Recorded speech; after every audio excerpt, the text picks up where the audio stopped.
شاہ صاحب، حافظ نعیم الرحمان صاحب دعویٰ کر رہے ہیں کہ پیپلز پارٹی کے پاس 147 نمبر ہیں، جبکہ جماعت اسلامی اور پی ٹی آئی کے کمبائنڈ 191 نمبر ہیں۔ دوسری طرف آپ سوچتے ہیں، آپ کہتے ہیں کہ کراچی کا میئر جیالہ بنے گا جیسے بلاول بھٹو زرداری نے کہا تھا، تو وہ نعرہ پھر کیسے پورا ہوگا جب نمبرز کم ہیں؟ بسم اللہ الرحمن الرحیم، اللہم صلی علی محمد و آل محمد۔ دیکھیں انشاءاللہ جو میرے چیئرمین بلاول بھٹو زرداری صاحب نے کہا ہے اس پر عمل ہوگا، اور میئر جو ہے وہ جیالہ ہی ہوگا۔ حافظ نعیم صاحب میرے لیے انتہائی قابل احترام ہے، میرے بھائی ہیں۔ ہم صرف اخلاقی طور پر عددی لحاظ سے ایک سنگل میجورٹی پارٹی جو ہے وہ پاکستان پیپلز پارٹی ہے، اور ہمارے چیئرمین جو ہیں وہ 100+ ہیں اس وقت۔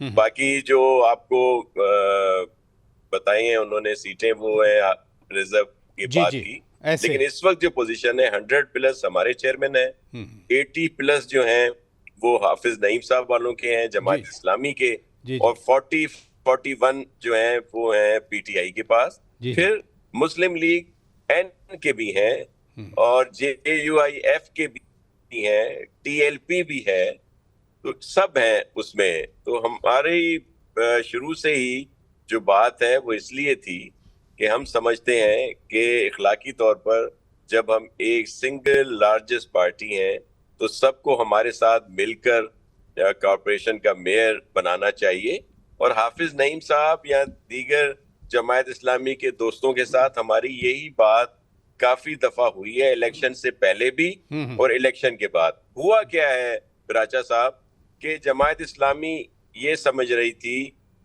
کہ پاکستان پیپلز پارٹی کو یہاں سے اتنی زیادہ نشستیں نہیں ملیں گی، اس لیے شروع میں جو ہماری ان سے بات ہوئی تو ایک لحاظ سے انہوں نے کہا جی ٹھیک ہے، جس کے لوگ زیادہ ہوں گے میئر وہ ہو، اور جو دوسرے نمبر پہ ہو وہ ڈیپٹی میئر۔ اچھا، میں معذرت کر رہا ہوں، میں معذرت کے ساتھ انٹرپٹ کر رہا ہوں۔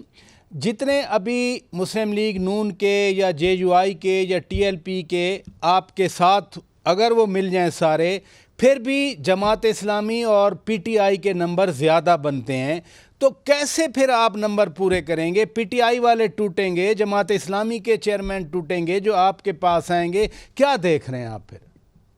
دیکھیں ابھی تو ان کا یہ اناؤنسمنٹ آج کی ہوئی ہے، اور اس سے پہلے جو پی ٹی آئی کی طرف سے سامنے بات آئی تھی ان کی لیڈرشپ کی طرف سے کہ وہ تو پہلے دن سے کہہ رہے ہیں کہ جی ہم اس کا حصہ ہی نہیں بنیں گے کسی بھی چیز کا۔ اچھا، دوسری بات میں آپ سے یہ عرض کر رہا ہوں کہ اب پھر وہ الزام لگایا جا رہا ہے کہ جی یہ ہراساں کر رہے ہیں۔ پہلے میں الیکشن کی ایک چیز پوری کر دوں آپ کو، کہ اس وقت کراچی سے 5 ایم این اے ہیں پیپلز پارٹی کے، ٹھیک ہے، اور کئی ایم پی ہیں، اور اتنے سال سے ہم لوگ یہاں پہ لوگوں کی خدمت کر رہے ہیں۔ اور اگر ہمارے 100+ چیئرمین آتے ہیں تو سب کو بڑا تعجب ہوتا ہے، پی ٹی آئی کو بھی، جماعت اسلامی کو بھی، کہ ان کے کیسے آ گئے۔ جماعت اسلامی کی ایک سیٹ ہے صوبائی اسمبلی میں، اور ان کے اگر 80+ آتے ہیں تو اس پہ کوئی بات نہیں کرتے۔ اور آپ کو یہ بھی یاد ہوگا کہ شروع میں انہوں نے ایک دوسرے پر الزام لگائے، کیونکہ پی ٹی آئی اور جماعت اسلامی کی کئی سیٹوں پہ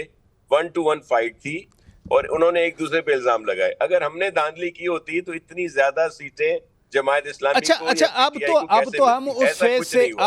اب دوبارہ وہ الزام لگا رہے ہیں براچا صاحب، شاہ صاحب ہم اس فیز سے، شاہ صاحب ہم اس فیز سے نکل آئے۔